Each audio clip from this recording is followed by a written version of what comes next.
The air on Kyth was thick with heat and silence. Not the natural warmth of a sun-bathed world, but the synthetic kind, filtered through towering spires of black metal that stood like fangs against the horizon. Lieutenant Adam Carrick could feel it from the moment he stepped off the dropship and into the bone-dry courtyard of the capital. The weight of something wrong, something cruel hiding behind order and precision. Kyth had a reputation, one no official Tyrant diplomat dared name. Its ruler Varric the Severant had held power for over 2 decades through absolute fear. The council had denied him formal recognition, yet none challenged his grip, until now. Adam's orders were meant to be passive, observe, infiltrate, gather evidence. But as he moved deeper into the compound under the guise of a visiting liaison, the polished corridors and faceless guards told him more than any report. There were no voices, no citizens allowed beyond the gates, no laughter, no music. The palace was a mausoleum painted in opulence. It was near midnight when he heard it, faint at first like static, then a sound too raw to be mechanical, a stifled cry, the kind that didn't come from someone wounded, but someone forgotten.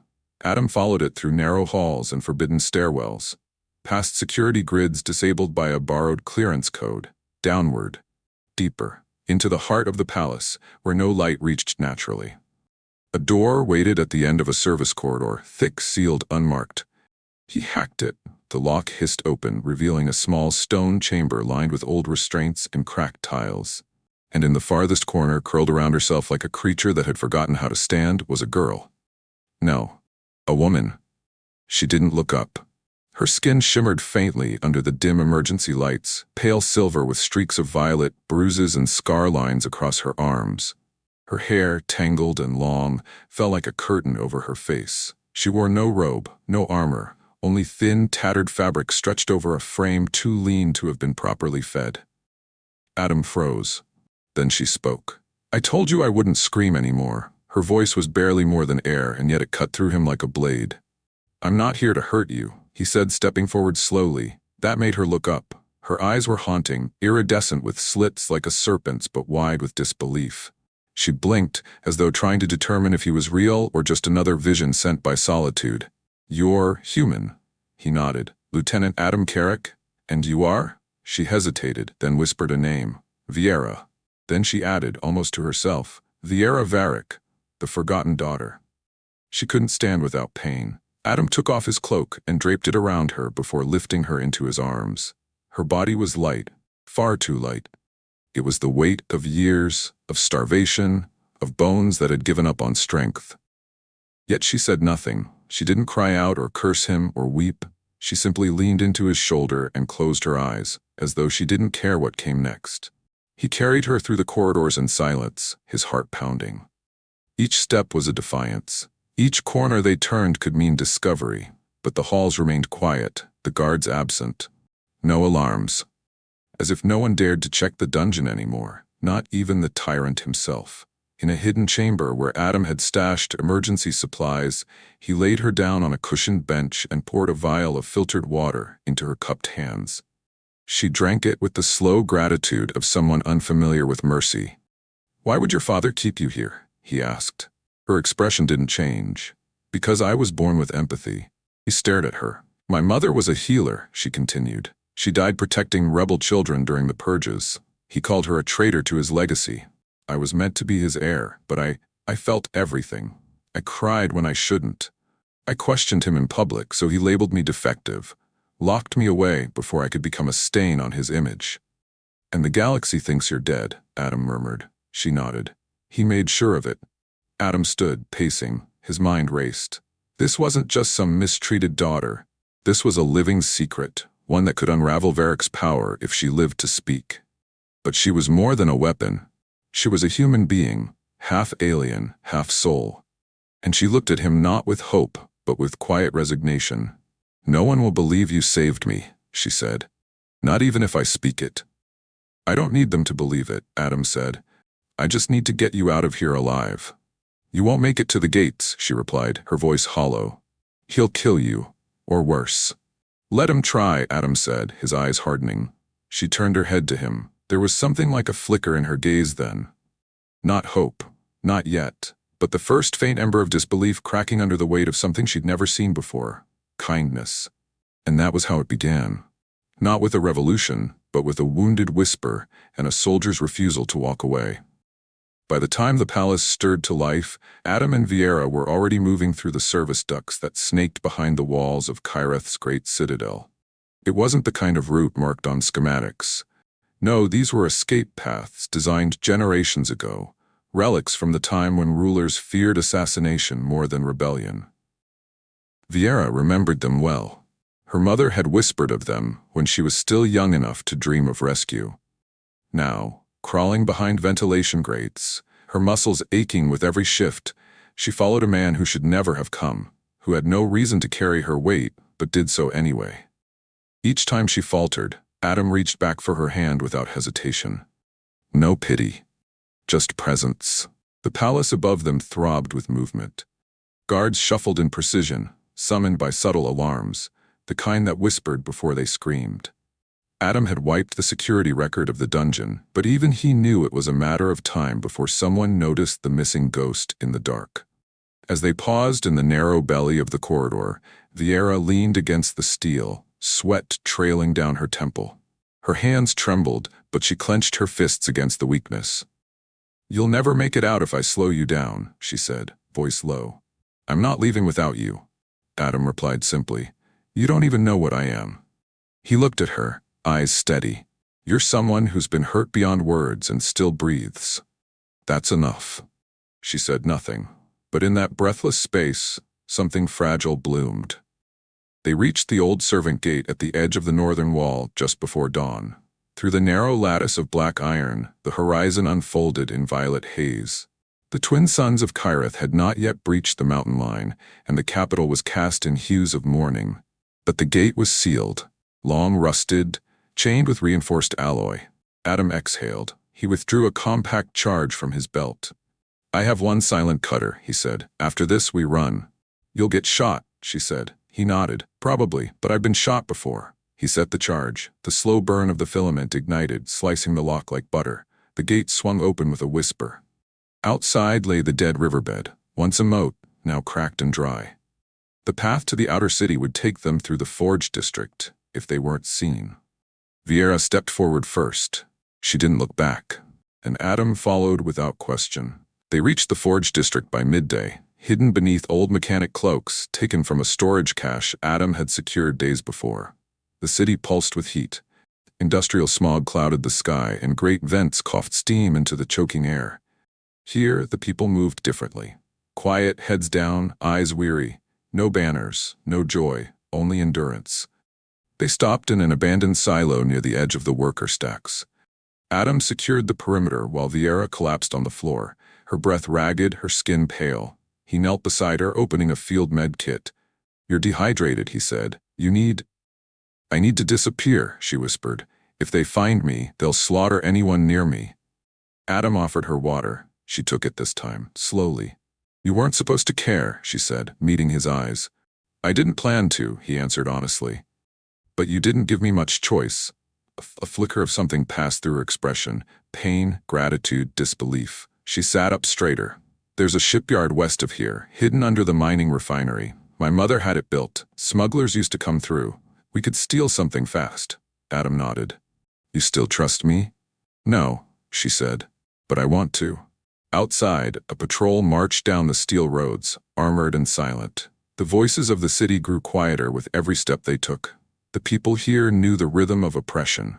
They knew when to speak and when to vanish.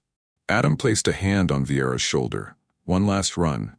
She nodded. When they slipped from the shadows again, she did not stumble. She stood, not a prisoner, not a freak hidden by shame, but a woman whose breath had become sharp with fire. And every step she took forward was a betrayal to the tyrant who called himself her father. The streets would remember that a ghost had risen, and that a human dared to walk beside her. Word spread faster than fire. Not by voice, but by silence. In Kyth's outer districts, no one dared speak openly, but everyone knew. The prisoner was gone. The daughter had fled her cell beneath the Iron Palace, and with her, a Terran soldier. King Varric stood before the fractured war map in his private chamber, his face carved from stone, His armor gleamed gold-red, his cape pooled like blood behind him, but his mind seethed. She was nothing, he hissed to the silent room. She was nothing. He hadn't spoken her name in 10 years, not since the day she defied him in front of the warlords, not since she cried over the villages he'd ordered razed and said the word shame to his face. No one had dared repeat it, not even the generals, not even the servants. He had made her vanish to prove a point, that mercy was weakness, that dissent died in the dark. But now she was alive, moving, remembered, and with her was a Tyrant, a stranger who had walked into his fortress and stolen what was meant to rot. A commander stepped forward, hesitant. "Shall I dispatch the Bladeborn?" "No," Varric growled. "Send the Flamewalkers. Burn the lower quarter. I want the city to feel her disobedience." The room trembled. "And send a message to the Terran fleet," he added, eyes like frozen suns. "Tell them they violated our accord. Tell them they have declared war." He turned to the shadows behind him. "And bring me the hound."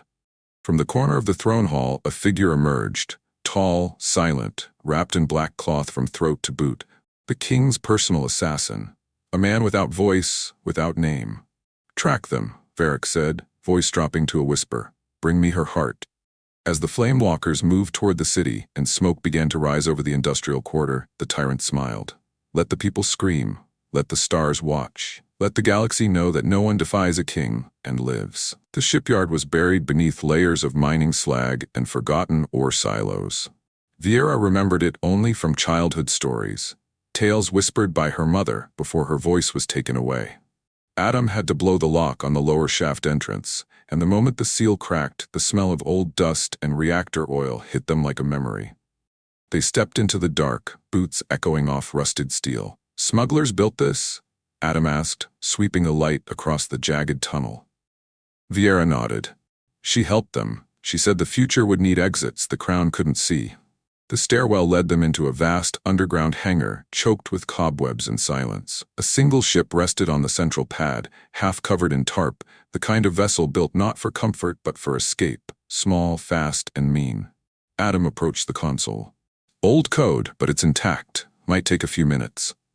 Viera circled the ship slowly, her hand trailing the hull like it was familiar. "My mother died building this place. She was executed during the Quiet Purge." Adam looked up. "I'm sorry.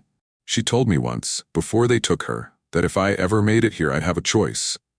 She faced him then, the blue-violet hue of her eyes shimmering under flickering lights.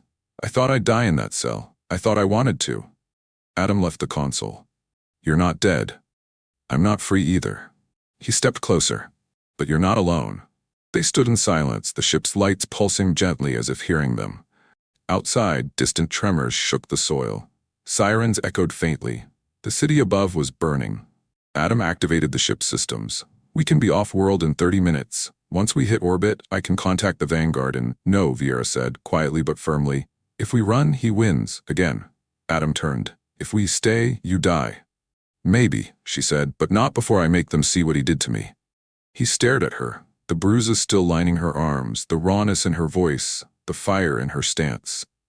She didn't speak like a princess. Not anymore. She spoke like someone becoming something more, a reckoning. Above, the ceiling cracked. Rubble fell. The entrance roared with movement. The hound had found them.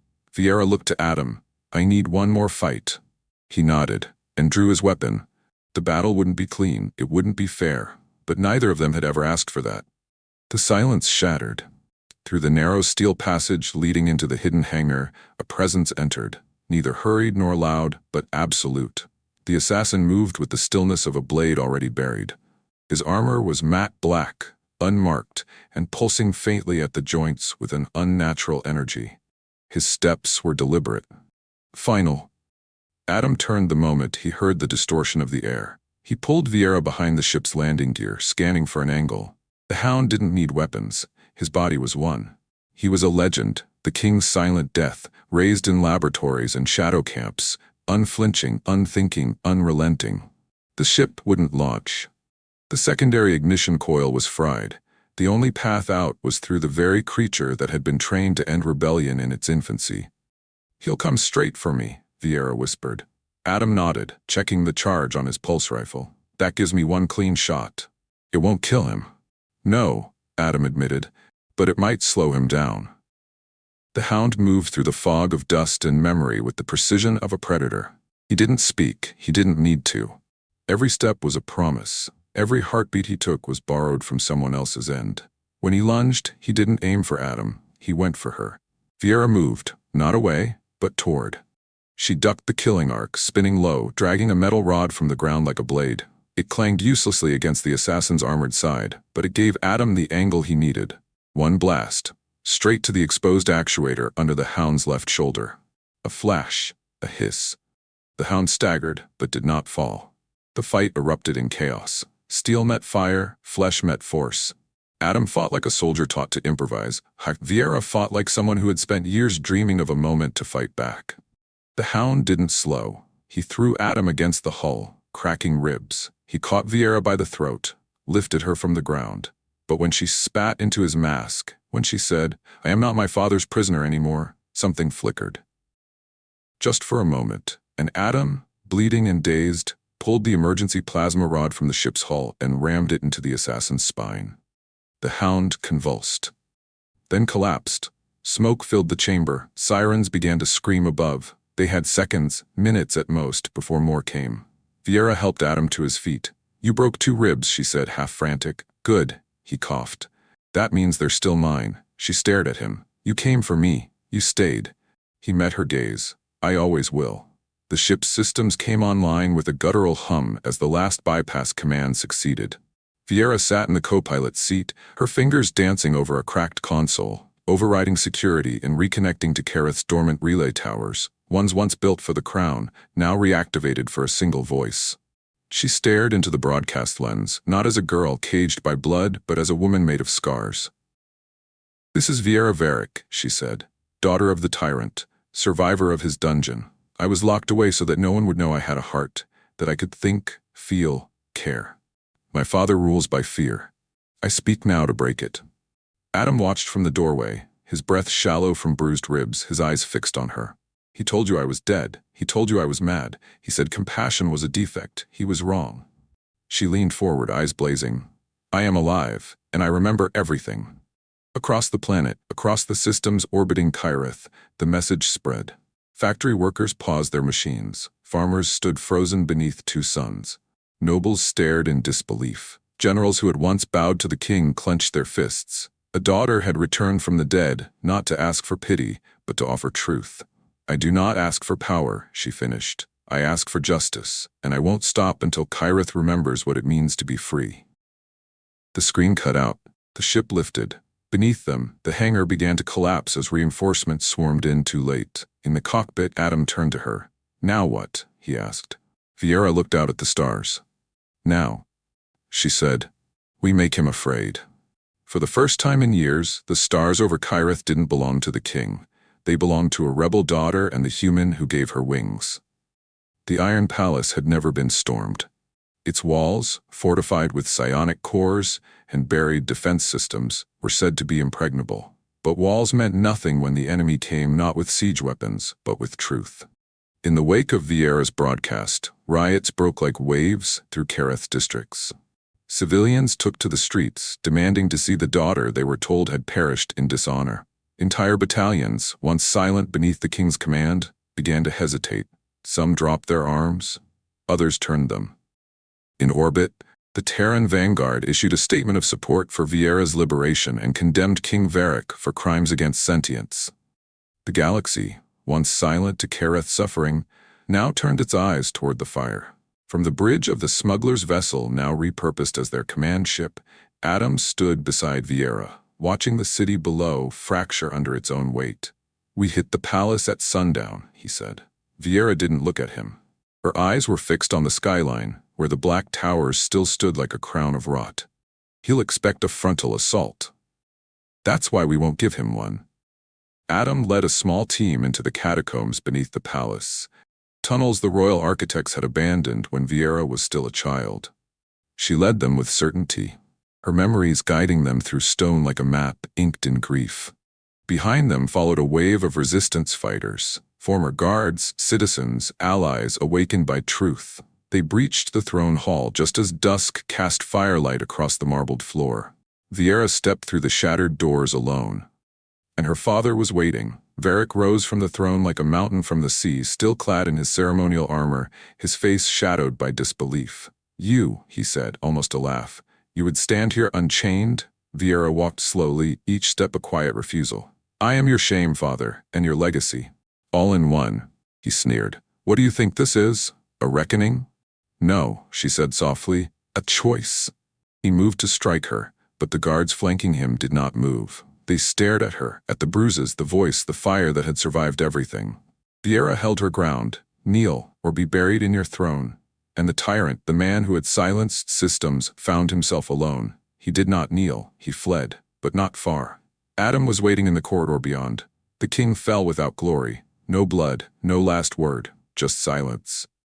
Kyth changed in days. The banners bearing Varric's sigil were torn down, burned in great pyres lit in the heart of each district. In their place a new crest was raised, 2 open hands cradling a flame. Viera's emblem. Not of dominance, but of resilience. Viera did not take the throne in ceremony. She took it with dirt on her boots and a people behind her who saw her not as royalty, but as one of their own. She refused to rebuild the Iron Palace. She dismantled it, stone by stone, and turned its foundation into a tribunal where voices once silenced could now speak. She stood before them in plain robes, no crown, no guards. "I won't rule," she told them. "I will serve. We build this world together." And the galaxy, watching, believed her. In the weeks that followed, alliances formed, trade flowed. The Terran vanguard offered peacekeeping support, but Adam stayed behind, not as an officer, not as an envoy, as her partner. Not because he saved her, but because he stayed. They built a home near the river where the rebellion first rose, surrounded by gardens grown from wild seeds and stones once torn from prison walls. Adam would wake before dawn to find her writing, new laws, new codes, new dreams. One morning he found her waiting beneath the stone archway they'd built together. She held out a small forged band. "This isn't a crown," she said, "but it's something I choose. Just like I chose to live." Adam took the ring, slipped it over her finger, "And I choose you." Their kiss was quiet. There were no crowds, only wind and light and the hum of a planet learning to breathe again. And somewhere beyond the stars, across the systems that once looked down on Kyth, people remembered the story. Not of a warlord's daughter who was saved, but of a broken woman who rose with fire and the human who loved her back into the world.